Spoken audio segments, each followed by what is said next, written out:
हम लोग देख रहे थे कोटर और कुटीर, जिसमें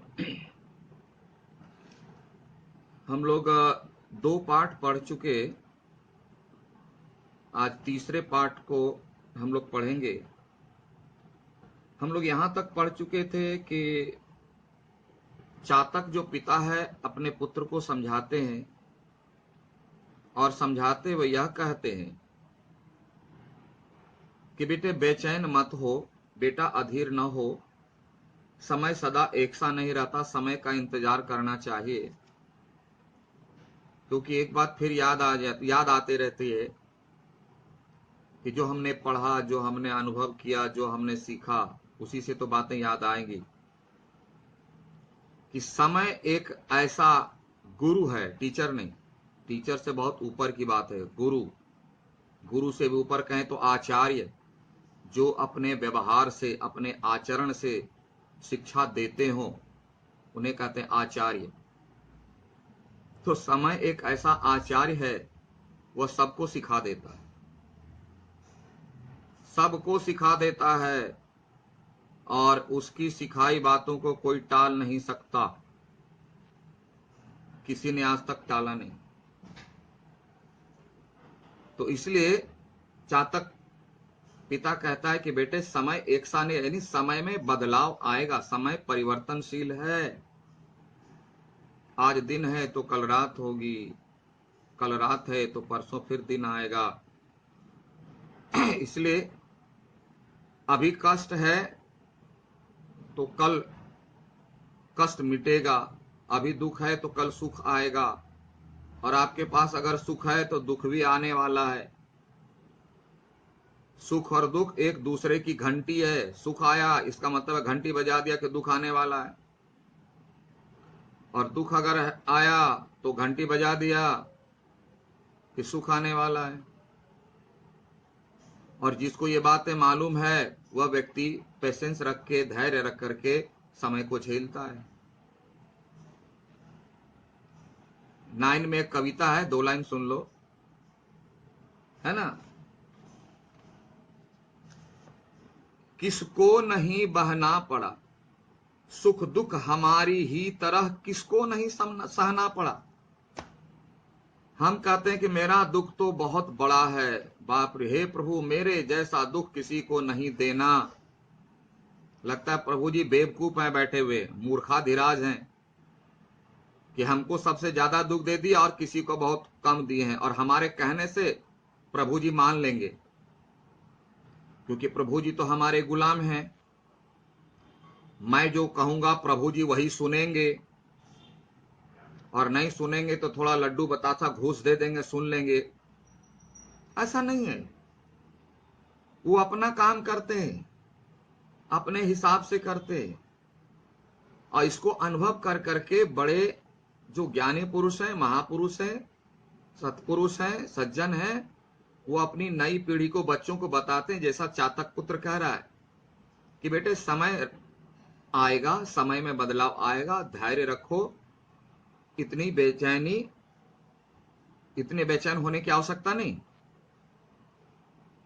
तो पुत्र भी जवाब देता है कि पिताजी मैं भी तो वही कह रहा हूं कि समय बदल गया, बदलेगा नहीं, बदल गया।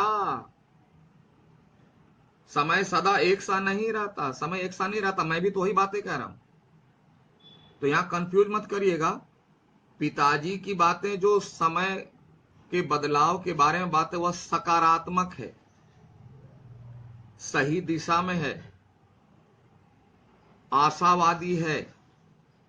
और पुत्र जो है उसका यह कहना कि समय में बदलाव आता, वह नकारात्मक है, वह नेगेटिव ऊर्जा उत्पन्न करता, वह निराशावाद है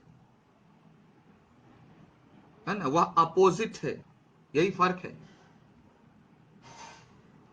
तो पुरानी बातें समय के लिए थी।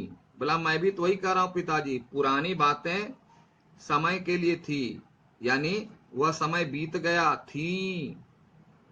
आप अब भी उन्हें इस तरह छाती से चिपकाए हुए हैं। अरे पहले की बातें थी, पहले लोग ऐसा करते थे, अब वह समय नहीं है।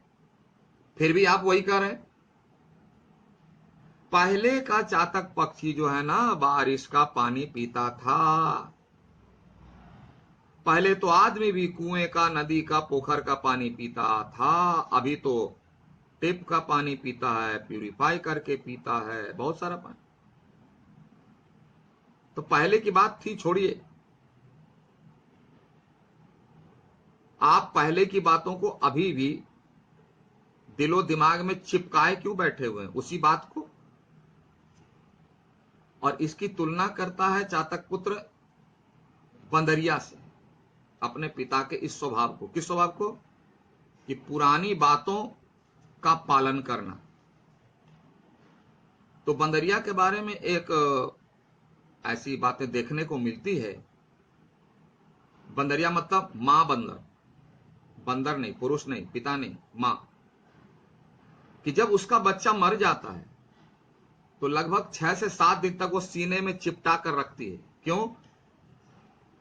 कि उसको विश्वास नहीं होता कि मेरी संतान मर गई है, मेरा बच्चा डेथ कर गया है, विश्वास नहीं होता।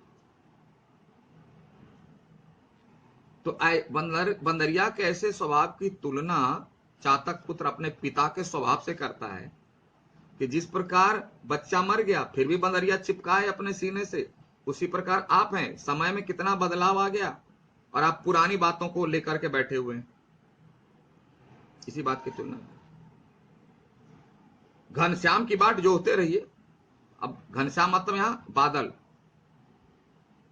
और उसका लक्षणार्थ बारिश। भला बादल का वेट करते रहिए, बादल आएगा, बारिश होगी, तब पानी पिएंगे, तब तक प्यासे मरिए। बाट जो ना, इंतजार करना, प्रतीक्षा करना। आप मुझसे यह नहीं सकता, बोला आपको सहना, आपसे मुझसे बर्दाश्त नहीं हो रहा, यह नहीं सध सकता मतलब सहन नहीं हो रहा है। एक होता है साध, साध का मतलब होता है इच्छा, बहुत बड़ी इच्छा। असध, सध मतलब सहना, मुझसे सहा नहीं जाता, मुझे बहुत प्यास लगे, मैं चला पानी पीने। पिता कहते हैं घनश्याम के सिवा हम और किसी का जल ग्रहण नहीं करते। बोला बेटे, मेरे जीवन का सिद्धांत है कि बारिश के पानी के अलावा मैं दूसरा जल, हम लोग चातक पक्षी ग्रहण नहीं करते। यही हमारे कुल का व्रत, यही हमारे चातक पक्षी का धर्म है। व्रत मतलब धर्म है, जो कष्ट से किया जाए। इस व्रत के कारण अपने गोत्र में ना तो किसी की मृत्यु हुई और ना कोई दूसरा अनर्थ। और तुम जो कर रहे हो, इस व्रत के करने से आज तक चातक पक्षी के जीवन के इतिहास में ऐसी बातें नहीं आई कि कोई चातक पक्षी प्यासे मर गया हो या उसके साथ कोई दुर्घटना घटी हो, ऐसी बात सामने नहीं आई। इसी बात को लेकर के पिताजी पुत्र फिर बोलता है, जवाब देता है कि आप कहते हैं कोई अनर्थ नहीं हुआ, आप बोलते हैं कोई अनर्थ नहीं, यानी कोई दुर्घटना नहीं घटी। अनर्थ दुर्घटना घटना। और मैं कहता हूं, यानी चातक पुत्र बोलता है अपने पिताजी, प्यास की यंत्रणा, यंत्रणा मतलब कष्ट, प्यास के कष्ट से बढ़कर और अनर्थ क्या होगा। बोला आप बोलते हैं कोई दुर्घटना नहीं घटी, कोई कष्ट नहीं हुआ, कोई डेथ नहीं किया। अरे प्यासे मैं मर रहा हूं। चातक पुत्र बोला प्यासे मर रहा हूं, यह कष्ट नहीं है क्या? प्यास में तड़पना कष्ट नहीं है। अब क्या बात करते हैं पिताजी?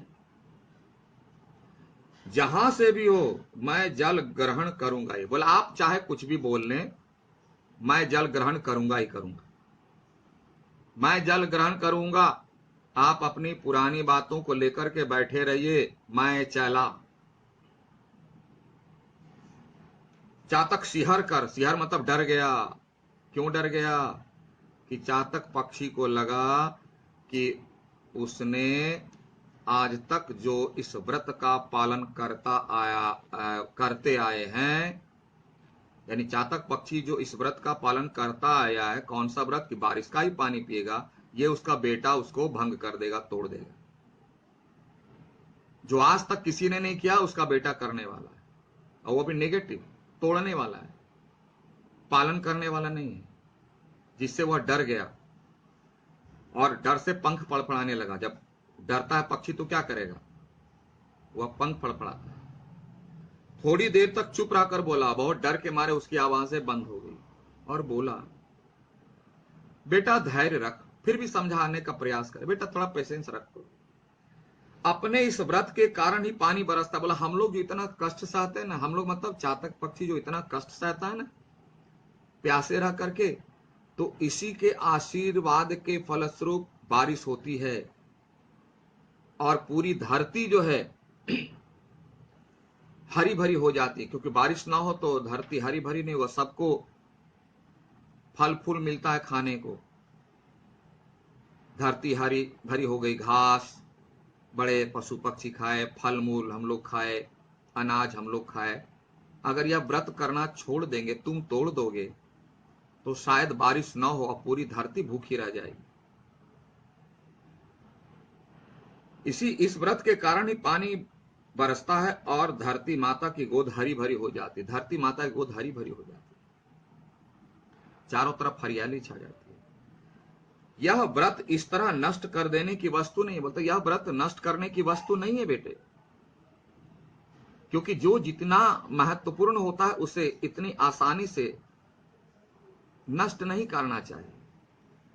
और इसमें सिर्फ हम लोगों की नहीं, पूरी दुनिया की भलाई है। हम लोग जो इतना कष्ट सहते हैं उससे पूरी दुनिया का भला होता है। यह तो सबसे अच्छा काम है, क्योंकि दूसरों की भलाई करना दुनिया का सर्वश्रेष्ठ काम है, वो हम लोग करते हैं। तो इस व्रत को प्लीज मत तोड़ो, थोड़ा धैर्य रखो, समय आएगा, बारिश अवश्य होगी, हम लोगों की प्यास अवश्य मिटेगी, थोड़ा धैर्य रखो। अब देखते हैं आगे कि चातक पुत्र के साथ क्या होता है और पिता के साथ क्या होता है। ठीक है, तब तक के लिए इतना ही, आगे अगली कक्षा में। Thank you, have a nice day.